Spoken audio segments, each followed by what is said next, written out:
經濟係有上有落嘅，但係人生有佢呢，就必定有喜樂。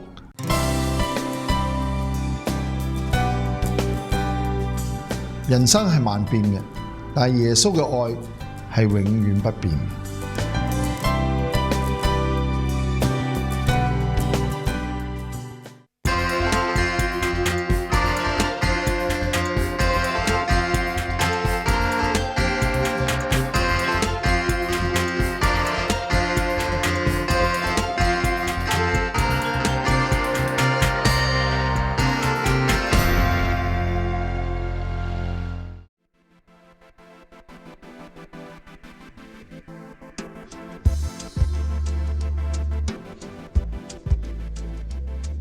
南非和加拿大两个截然不同的国家，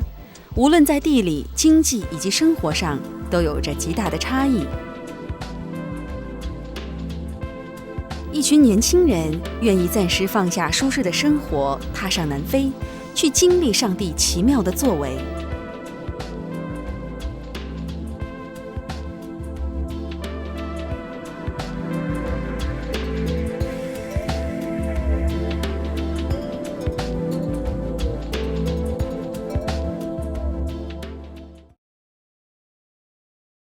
所以咧，其實你睇到下面最底嗰度有兩個 main theme 咧，就係其中一個就係potential 啦，即係 uncover 佢哋 potential， 即係當我哋都 believe 每個人都有 strength to potential， 就幫佢哋 discover。Because I'm assuming they don't know each other when they first come in, right? From different communities. 啲咩 life experience 係經歷過，或者你有啲咩 childhood 嘅 dream 係做過嚟。都有問過 Kim 同 Audrey 咧，咁佢哋作为导师的 Nicole Wang 黄凤玲，怎样去看待这次南非之旅呢？其实啊，在一个先进国家地方长大，或者是生活已经习惯了啊，我们就看到一些较为落后国家的需要，然后去帮助，这是大家都能够理解的啊。但怎么样才叫帮呢？我想啊，是要很落实的去进入他们的群体啊，是重要的。可能有人说，只是数次或者是那么短的时间，怎么能够进入呢？所以其实我的目光是比较重视这里的年轻人呢，透过这个机会能否帮助在这里土生土长或者是移民家庭背景的年轻人对他们的生活呢，透过这次的体验得着经历，从而改变变得更独立更自信懂得关心四周的事物，这是我认为这个外访是最主要的如果说我们出去的话同时呢，需要找到一个可以彼此就是交流或者是互惠的一个目标好多时候我们觉得一定是先进国家去帮助别人但我就有不同的看法不一定是帮，而是彼此呢得着这个益处了。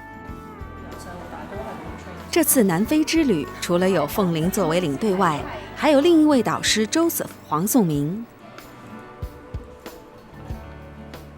颂明是一间青年机构的活动总监，其实他在大学时期是主修精算，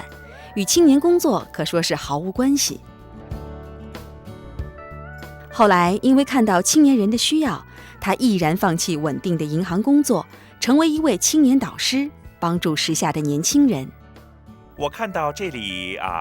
年轻人的需要因为我也是从小移民在这里长大，对这个两地的文化是略懂一二，但又无一精通，因此感到十分的辛苦。那时候呢，在香港读小学，英文欠佳那刚来这里呢又不太适应，后来逐渐的长大就在这个中学呢结识了不同的朋友，有一群呢是在本地出生，另外一群呢是来自香港，我好像能够融入这两群的朋友当中但又似乎跟他们有所不同。每去一个地方呢，他们都视我为外人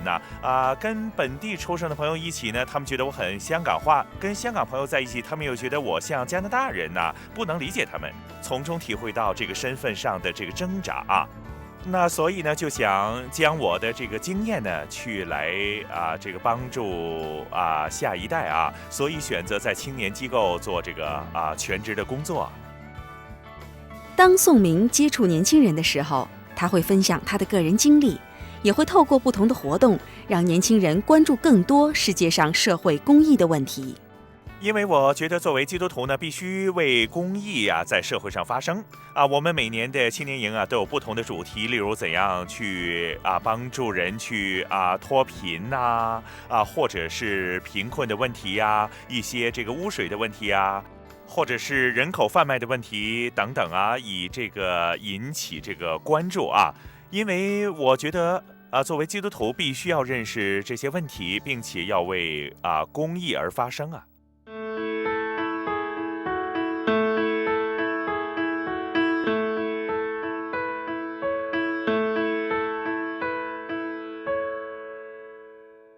纳尔逊·曼德拉 （Nelson Mandela） 是南非著名的反种族隔离革命家，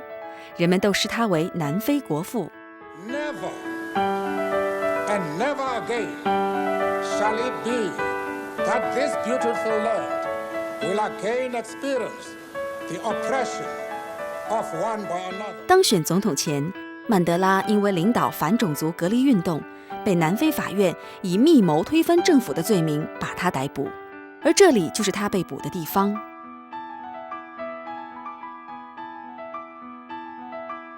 之后的26年，曼德拉也是在狱中度过，直到1990年才被释放，成为第一位民选的黑人总统。他一生致力于废除种族隔离制度和实现种族和解，并消除贫困和社会的不公。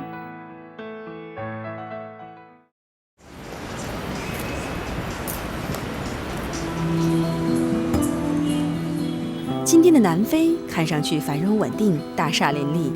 但事实上他们的失业率持续高企。尤其在偏远的村落，贫穷问题相当严重，加上艾滋病不断蔓延，已成为一个很严重的社会问题。在一次偶然的机会下，宋明和凤玲认识了一位在南非当义工的朋友。在他的介绍下，了解到很多南非偏远村落的情况。他们认为这是一个很好的机会，所以在2014年，宋明和凤玲亲自前往南非一趟。2月份的时候呢，去了这个南非，我们经常谈论或者是教导年轻人，但是自己不去亲身的经历去看，不去实行是不行的自己必须先身体力行。所以2月10呢，就跟凤玲去了南非2个星期。我特地就是寻找妇女背后他们的家庭里面有没有一些年轻人呢？他们的生命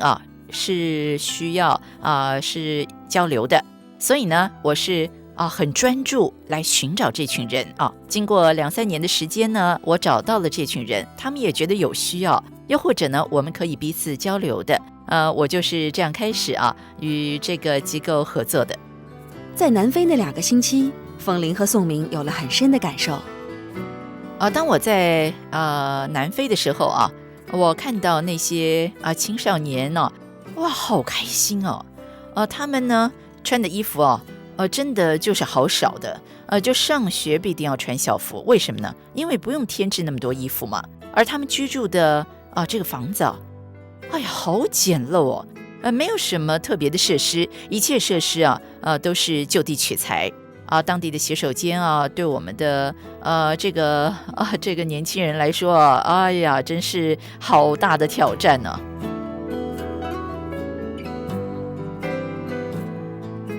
一位祖母带着年幼的孙女，本来家里呢有10几个这个小孩子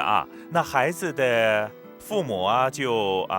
去世了，因为患病例如是这个艾滋病的缘故而孩子们也都感染了这些个疾病那位祖母呢只好每年呢看着孙儿是逐一的这个去世那现在呢就只剩下最后一个孙女了。我听到后呢就心里很难过你可以想象每年看着所爱的人离世。村里有很多孩子们呢，他们很可爱有一双天真无邪的眼神但是当他们不笑的时候呢，他们的眼神却不一样看出他们是经历了不愉快的事情，才会出现这样的眼神有一个病人就刚刚确诊患上了艾滋病，他就坐在地上。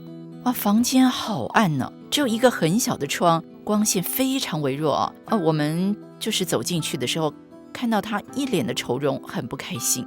但是整个过程当中，我们只是告诉他我们很想探望他，而当地人呢，就和我们一起我们唱圣诗，唱好简单的圣诗，是平日就是我们崇拜的时候会唱的歌。虽然他们用我们不懂的语言唱出呢，但很能够引起共鸣我只能说，在那个小小的房间是被上帝充满的，是很不一样的就是好震撼呢不需要扩音器，不需要音响设备。而最让我感动的呢，就是当我们为他祈祷完毕我就看到这个病人的这个脸容呢就是带着有一种平静，有一种笑容而且呢，我感到自己反倒是被祝福了我感受到那种盼望和被人关怀是多么的宝贵这是我很深的感受就是很希望与我一起到访当地的人能够感受到这点。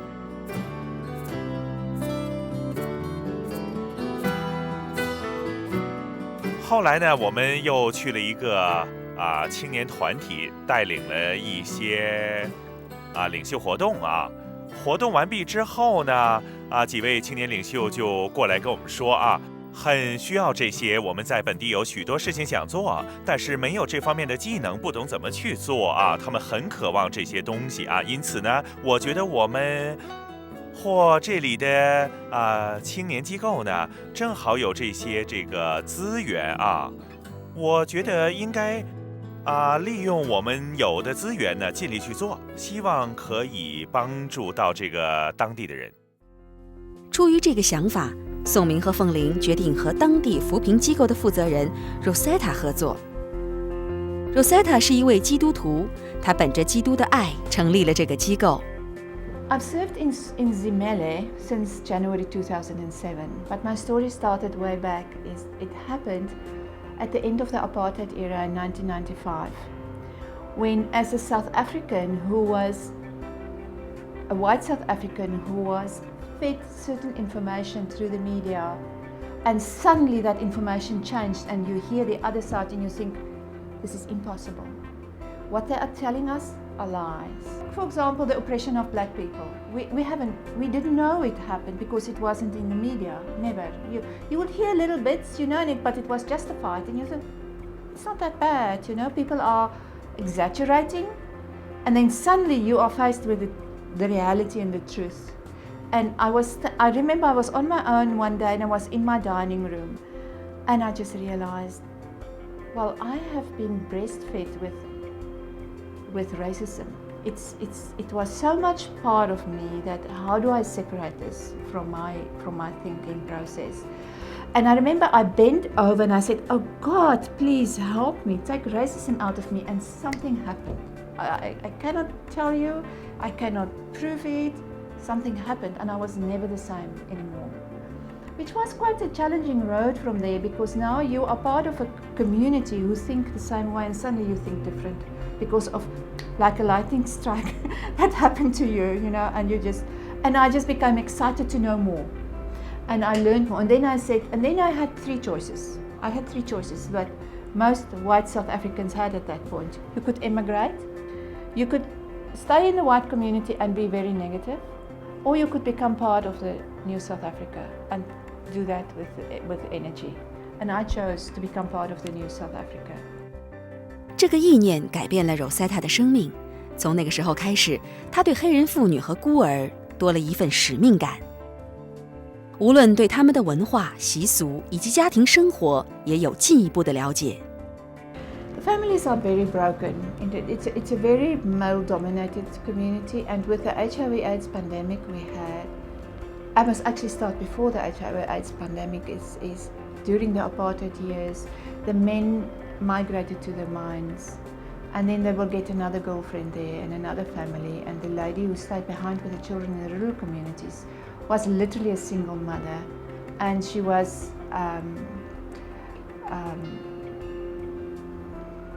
she was dependent on his generosity. Willie sent money. He will come over Christmas time once a year, but for the rest it was her and her children. And that is how the HIV/AIDS crisis happened, is he will live at the mines and then contract AIDS and then come back to the rural community and then infect his wife, and then the parents will die and the children will stay behind. So in the rural communities there are a high number of orphan children, also a high number of very vulnerable children. There's a lot of alcohol abuse, there's a lot of drugs abuse, there's a lot of no hope. I just know there's a lot of brokenness. 对 Rosetta 来说，要面对这些破碎的心灵一点也不容易，但透过神的爱，她有了不同的看法。It was very sad, but I'm this opportunist. So in any sad thing or any negative thing, I see an opportunity. So it excited me and said, oh, we can go and do this, and we can go and do that. Energized me as well.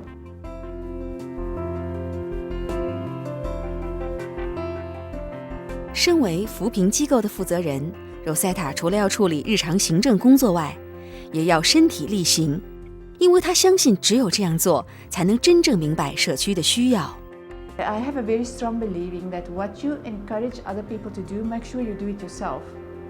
You don't go to a poor community and tell them to have vegetable gardens if you do not have your own vegetable garden. Otherwise you don't talk about the vegetable garden, because you have to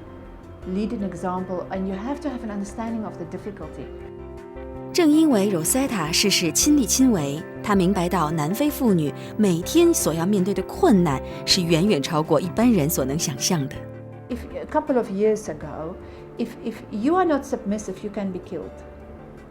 We live in a country where life is threatened every day for all of us. Okay. So you need to be submissive every day. Now suddenly Zimele comes in and Zimele say, we cannot work with 20 crafters. We need to work with 2 leaders. You need to identify the leaders. But now you must understand what pressure we actually put those leaders under, because it's women who always had to be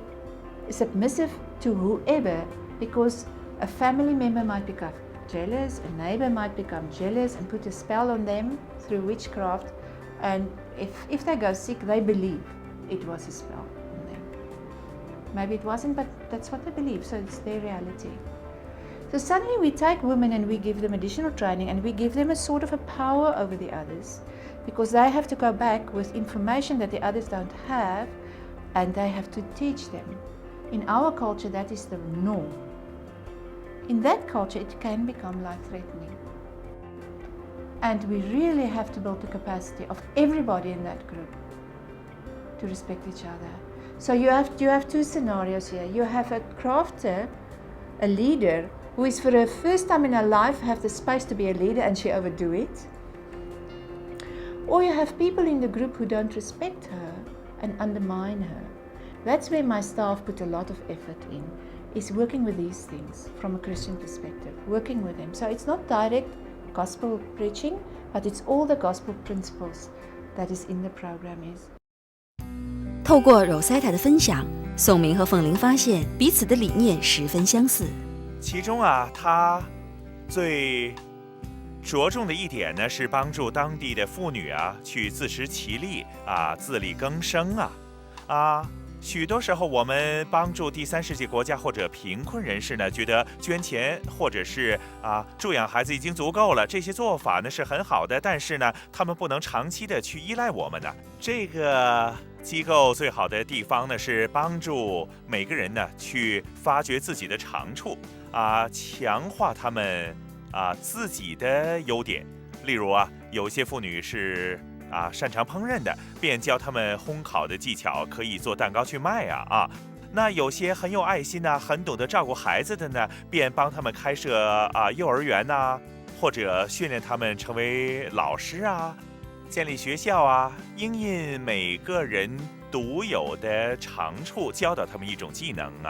我就及时就想到其实我的工作是帮助年轻人成长，最重要的呢不是替他们解决问题最重要的是他们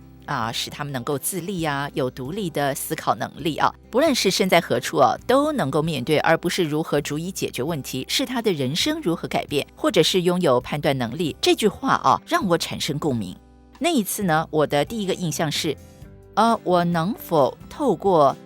这个机会帮助我们的年轻人，或是借着一些方法帮助他们自力更生啊？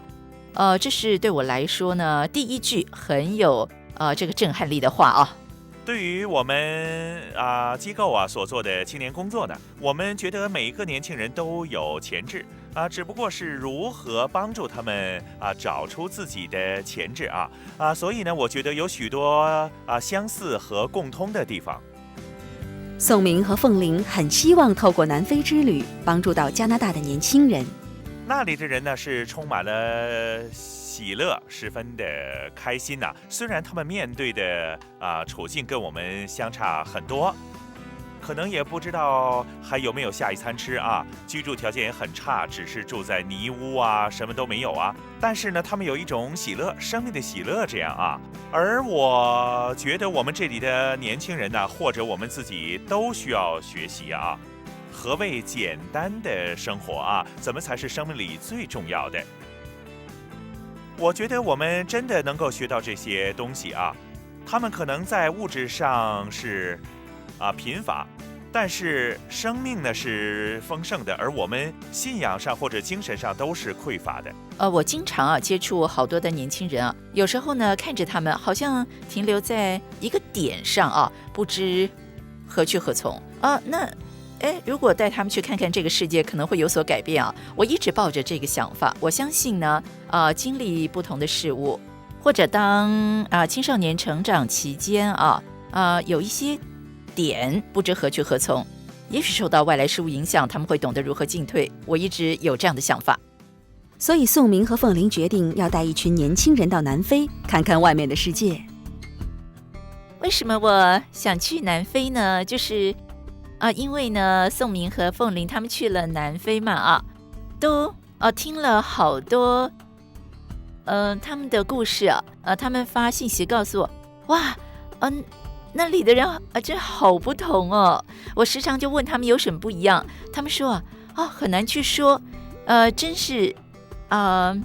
要在当中，在他们身边跟他们接触才能够真的是感觉到那我就觉得如果有机会去到那边才能够明白究竟他们看到了什么。那我由5岁开始呢已经移民到南非2年前为了治安问题就来了加拿大。那我觉得其实本身南非的人不是那么野蛮，或者是有行为问题，以前的人其实是很善良的，但是过去20年在那里很多的事情都在变，其实让我很心痛，真的是很想回去看看他们的另外一面，一些真实的那一面，让我相信他们其实真的很友善。为社会的公益而且我也想保护那些最无助的人。我是以神的女儿的身份去帮助其他神的儿女。其实在神的眼中呢，我们都是平等的。他们也希望把开办领袖训练营的经验和当地领袖分享，所以答应在当地举办一个3天2夜的训练营。我们在这里做的青年领袖训练营跟那边青年的需要是完全没关系的。但是他们觉得呢这边所做的就是好有意义但是我觉得一个普世的信息呢，是我们要带去南非的，就是心理素质呢要胜过现实问题。这次南非之旅呢，或者就可以把我们所知道的跟他们分享想鼓励他们去欣赏世间的美好。我们将会与他们一起踏上南非之旅，去经历上帝奇妙的作为。想知道他们到达当地后的情况，请留意下一集《恩语之声》。如果你想了解更多基督信仰，欢迎致电恩语生命热线，或登入恩语之声的网页和我们联络。我们很乐意与您分享，愿神赐福你。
滴滴恩语，滋润普世华人心灵。恩语之声以世界各地华人经历耶稣基督带来生命改变的真实故事，透过全球电视和电台广播网络，还有电脑互联网广传福音，也以生命关顾电话热线帮助有需要的人。我们的事工很需要你经济上的支持，就让我们继续为福音齐心协力。